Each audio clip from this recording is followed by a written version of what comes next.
యేసు ప్రభు అంటాడు, నా యొక్క నామంలో మీరు ఈ కంబళ చెట్టు వెళ్ళి ఎక్కడ పడాలి? సముద్రంలో పడాలి అని మీరు ప్రార్థన చేస్తే అది జరుగుతుందని చెప్పాడు కదా. ఆయన మాట మీద గౌరవం ఇచ్చి, ప్రభు మేము ప్రార్థన చేస్తున్నాం ఆయన, మా ముందు ఒక పండు ఉంది, ఒక కంబళ చెట్టు ఉంది, ఒక బలహీనత ఉంది, ఒక అవిధేయతనాలు ఉంది, దీన్ని తీసి పాడే ప్రభు దూరంగా. నేను తీసి పాడవేసుకోవడానికి, నేను పరిశుద్ధంగా జీవించడానికి ఇష్టపడుతున్నాను, నువ్వు ప్రార్థన చేసి చూడు. దేవుడు ఏం చేస్తాడు?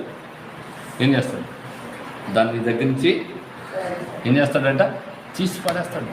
నేను చాలాసార్లు మీకు అందరికీ టార్గెట్ పెడుతూ ఉంటాను, సహోదరులు చెప్తుంటా, నేను శారాలాగా ఉండాలి అని. ఎందుకు అనుకోరు?